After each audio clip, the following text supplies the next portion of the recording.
Aujourd'hui, le 25 mars 2026. Première lecture. Voici que la Vierge concevra. Lecture du livre du prophète Isaïe. En ces jours-là, le Seigneur parla ainsi au roi Akaz. Demande pour toi un signe de la part du Seigneur ton Dieu. Au fond du séjour des morts. Ou sur les sommets, là-haut. Akaz répondit. Non, je n'en demanderai pas. Je ne mettrai pas le Seigneur à l'épreuve. Isaïe dit alors. Écoutez, maison de David. Il ne vous suffit donc pas de fatiguer les hommes. Il faut encore que vous fatiguiez mon Dieu. C'est pourquoi le Seigneur lui-même vous donnera un signe. Voici que la Vierge est enceinte. Elle enfantera un fils, qu'elle appellera Emmanuel. Car Dieu est avec nous. Parole du Seigneur. Nous rendons grâce à Dieu. Psaume. Me voici, Seigneur. Je viens faire ta volonté. Tu ne voulais ni offrande ni sacrifice. Tu as ouvert mes oreilles. Tu ne demandais ni holocauste ni victime. Alors j'ai dit, voici, je viens. Dans le livre, est écrit pour moi. Ce que tu veux que je fasse. Mon Dieu, voilà ce que j'aime. Ta loi me tient aux entrailles. J'annonce la justice. Dans la grande assemblée. Vois, je ne retiens pas mes lèvres. Seigneur, tu le sais. Je n'ai pas enfoui ta justice au fond de mon cœur. Je n'ai pas caché ta fidélité, ton salut. J'ai dit ton amour et ta vérité. À la grande assemblée. Deuxième lecture. Me voici, je suis venu, mon Dieu, pour faire ta volonté, ainsi qu'il est écrit de moi dans le livre. Lecture de la lettre aux Hébreux. Frères, il est impossible que du sang de taureau et de bouc enlève les péchés. Aussi, en entrant dans le monde, le Christ dit. Tu n'as voulu ni sacrifice ni offrande. Mais tu m'as formé un corps. Tu n'as pas agréé les holocaustes.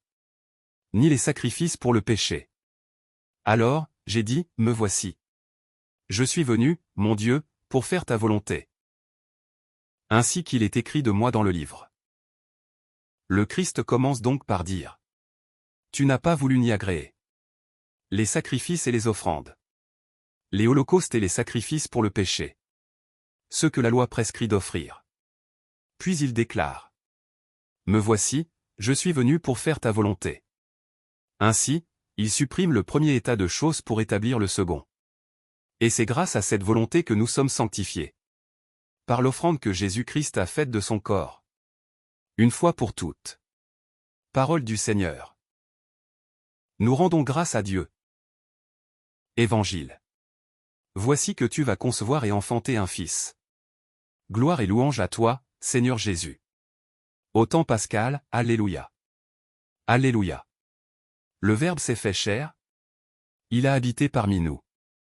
Et nous avons vu sa gloire. Gloire et louange à toi, Seigneur Jésus. Évangile de Jésus-Christ selon saint Luc. En ce temps-là, l'ange Gabriel fut envoyé par Dieu. Dans une ville de Galilée, appelée Nazareth. À une jeune fille vierge. Accordée en mariage à un homme de la maison de David. Appelé Joseph. Et le nom de la jeune fille était Marie. L'ange entra chez elle et dit. Je te salue, comblée de grâce. Le Seigneur est avec toi.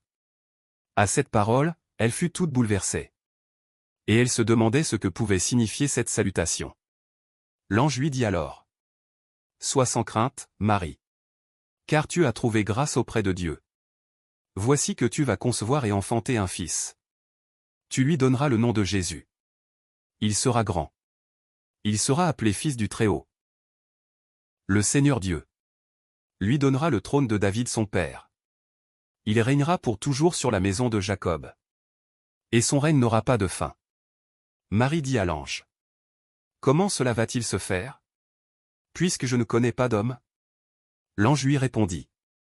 L'Esprit Saint viendra sur toi. Et la puissance du Très-Haut te prendra sous son ombre. C'est pourquoi celui qui va naître sera saint. Il sera appelé fils de Dieu. Or voici que, dans sa vieillesse, Élisabeth, ta parente, a conçu, elle aussi, un fils. Et en est à son 6e mois. Alors qu'on l'appelait la femme stérile. car rien n'est impossible à Dieu. Marie dit alors: Voici la servante du Seigneur. Que tout m'advienne selon ta parole. Alors l'ange la quitta. Acclamons la parole de Dieu. Louange à toi Seigneur Jésus.